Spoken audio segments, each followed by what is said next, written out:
Bismillahirrahmanirrahim. Assalamu alaikum. Today I will talk about video station of MRCPCH clinical exam. This is very easy station and this can impact your all results. You may pass if you perform well, and sometimes some candidates they fail because of this station, and it contains 12 marks out of 82, and there are two stations. Each station contains 6, so 6 plus 6 there are 12 marks. So how examiner will ask you question, what kind of question he might ask you, and how you should approach, and what are the common mistakes usually candidates are doing. First of all, you are not supposed to tell diagnosis immediately after watching video. This is the common mistake that students diagnose while they are watching video. Within seconds they know what is the diagnosis, and initially they are telling the examiner this is a diagnosis. No, so let the examiner to ask you what is your diagnosis, most likely diagnosis, and what are your differential diagnosis. Picking up diagnosis is easy, but examiner wants the process, how did you diagnose. So this is very important. Whatever examiner asks you, you should have to reply. And as you know, total 82 marks in MRCPCH clinical exam, and passing marks are 62. Some candidates they fail because of 1 mark, 2 marks, or 3 or 4. So if you miss any station, it can impact your results. So video station, for example, you didn't perform well and you got 1 mark or 2 score or 3, so it can impact your results. So each and every station has their own importance. So video station, the purpose of video station, they will give you the emergency cases most of the time, which cannot be given in clinical station. So this is the purpose of video. They show you the video. Those patients you cannot examine on these patients in exam. So it has 3 domains.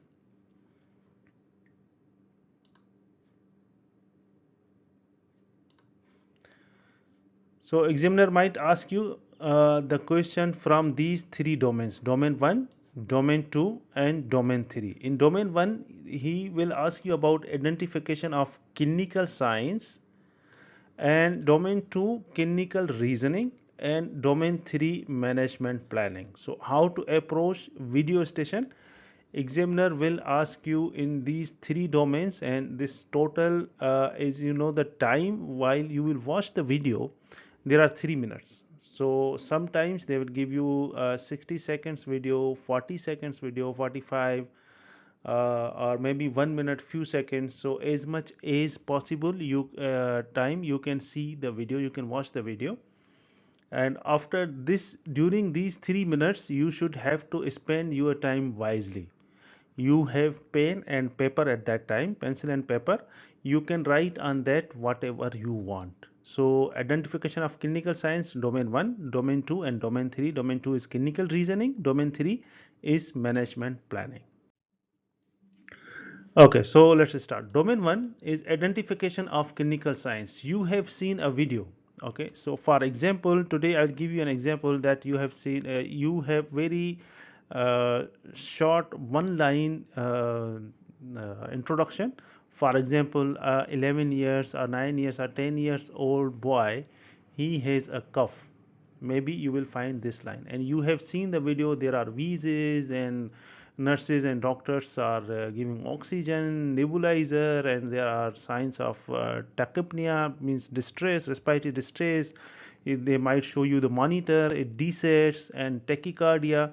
So these are things you have to watch in the video. For example, identification of clinical signs, then as you know, when you enter in the room, you should have to see the room thoroughly, what is inside the room. For example, there are any monitors attached, any device, any uh, of other medications surrounding by, and growth of the baby, any dysmorphic features. Remember one thing, this is uh, common mistake, very common mistake whenever I am doing the courses.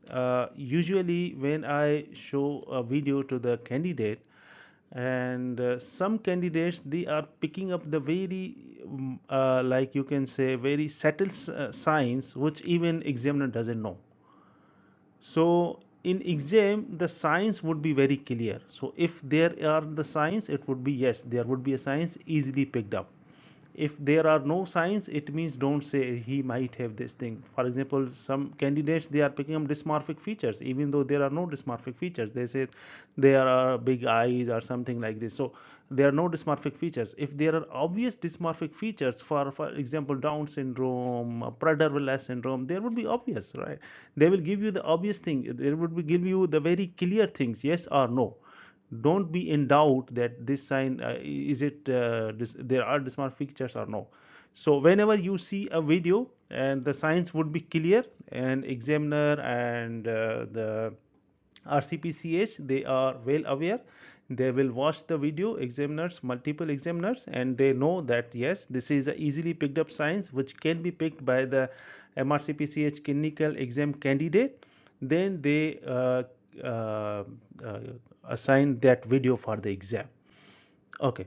So if there are dysmorphic features, as you know, for these dysmorphic features and disability, any growth parameter, any child is in distress or not in distress, so all these things, devices, all these things you should have to look in the video. But for example, you tell the examiner each and everything attached with the monitor, child is not in distress or in distress, he is no dysmorphic features, so all things you told the examiner, but you forget or you couldn't pick up the signs that he has intercostal or subcostal recession or suprasternal recession, or he might have a cyanosis, so or he cannot speak in complete sentences. These signs you couldn't pick up, then definitely whatever story you tell the examiner, it won't be useful, right? So main aim of video that you should have to pick up the signs, and usually they will give you 2 to 3 signs, and you have to pick up the signs, then you will get the marks. Okay, so after seeing a video 3 minutes, and during 3 minutes if you will see the monitor is there, and you should have to write a diagnosis and differential diagnosis, and sometimes examiner will tell you that tell me the most likely diagnosis, and 3 most likely differential diagnosis. Okay, so because some candidates, they will open up the list of differential diagnosis and then they waste their time, so examiner are not interested to listen the very less likely differential diagnosis in video station. In history, yes, you should have to tell each and every differential diagnosis because a lot of time, and you should know how to differentiate it from your history. But in video station, you are not supposed to tell a very less likely differential diagnosis. Most common differential diagnosis 3 to 4. Okay, so what clinical signs have you observed? This would be the question when you have seen the video. Examiner will tell you stop the video and go to the examiner, and he will ask you what clinical signs have you observed. It means you have to tell each and everything about the video. You have limited time, it's better to tell the specific things which will give you the marks. The child is in distress or not in distress, and growth of the child, any monitor is attached, any devices, and then you will pick up the sign what is going on. For example, nurse is giving the oxygen or giving the nebulizer, someone is giving the medication, so what kind of medication it could be. So all these things, there are child is tachypneic, monitor shows this RR, monitor shows oxygen saturation is this, after oxygen saturation has been picked up. So all these things you should have to write on the paper in like you will write 1 2 3 and the bullet marks in the paper. This is RR, this is saturation, this is blood pressure. Okay, so it will help you when you tell the examiner. Some candidates, they will write on the paper, but during conversation with the examiner, they won't see their paper even though it is written there, and but they are not telling. This is commonly happen because I have candidates, I am telling them that you should have to write on the paper whatever you have. When they write it, But when I told them during discussion time, I told them to send me a picture what you wrote, and whatever I am asking the question, it is written in the paper, but they are unable to tell me because they don't look at the paper, even in the history, even in the developmental history. So whatever you have write on the paper, and if examiner is asking you, just take a look at the paper that what have you write, so that you don't miss anything. Okay, domain 2, clinical reasoning. So in clinical reasoning, what additional history would you like to ask? So whenever you tell the examiner about the video, so describe your video, you have told the examiner the signs and whatever. For example, the child who is having wheezy chest, he is unable to speak in the complete sentences, a nurse is giving the nebulizer, they are giving a medication, child is having cannula on the right hand, his saturation shows on the monitor this, his heart rate shows in the monitor this. All these things you told the examiner, then you should have to stop, no need to tell the diagnosis. Okay, at that time, no need to tell the diagnosis. Let the examiner to ask you. Examiner will not ask you the diagnosis or differential diagnosis on his first question. First, domain 2, he will ask you about clinical reasoning. What additional history would you like to ask? So here you should have to be clever and what history. For example, this case is asthma, right? So when did it start, the course and duration, and so after that, is he known case of asthma? As you know, asthma has child with asthma, the associated symptoms of eczema, allergic rhinitis, and what kind of medication he is using, growth of the child, and also hospital admission, how many times he is taking inhalers, which kind of inhalers he use. Then you will ask about the history of steroid toxicity. You should have to tell the examiner one by one all the things, and that you will obtain this history from the examiner. Okay, then you will ask about the family history of similar condition like asthma, like eczema, like allergic rhinitis, anaphylaxis in a family, also to the child. So these all things you should have to ask relevant things to that case. Okay, what additional clinical examination would you like to perform? Here, clinical examination, this is the child is in distress, definitely you will go with A, B, C, D, E: airway, breathing, circulation, dextrose, disability, and exposure, right? So this is the examination. Then respiratory examination, then ENT examination. For example, it is asthma, then skin examination, this is very important. Okay, then head to toe examination. So these things you should have to tell the examiner. Examiner might interrupt you and he might say you, what would you like to see in the respiratory examination? Okay, then you should know about what clinical, how would you perform the clinical examination, and for example, if it is asthma, what are the important things? Okay, and ENT also, it differential diagnosis, you have to put the chronic kind of things like cystic fibrosis, primarily dyskinesia, immune deficiency. So differential diagnosis, it could be, because if there is going to ask you, for example, this is since birth or since infancy he has these symptoms, definitely you will not say it's asthma, you will put the chronic bronchiectasis. So here you should have to tell the examiner about differential diagnosis. So remember one thing, this is not teaching, this is the exam. If examiner will ask you or he tells you something, some candidates who are going first time, so examiner is telling them something or give them a hint, they are happy that I told everything to the examiner. But examiner side, he prompted you and he will cut your marks. Okay, so if you missed anything and examiner prompted you, it means definitely he may have cut your marks, because this is not teaching, this is exam, you should have to tell yourself. Okay, so then he will ask you in domain 2, clinical reasoning, what is the most likely diagnosis and what are the differential diagnosis. Some examiner ask you what are the, tell me only 3 differential diagnosis. Some examiners say no, tell me the differential diagnosis. So you can tell more if examiner wants. So here you can say acute exacerbation of asthma, pneumonia, it could be aspiration, pneumothorax, gastroesophageal reflux, So anaphylaxis, allergy. So these are the differential diagnosis you will tell the examiner, and then he will go to the domain 3. So what is the domain 3? This is very important. Management planning. So in domain 3, management planning, this is the same domain in the history, but in history it is more in elaborative way because a lot of time, but in video station there is a short time, they will not go in very detail. Okay, here what investigation would you like to perform, he might ask you, and you should know usually if it is acute exacerbation of asthma and it is not severe, you didn't use of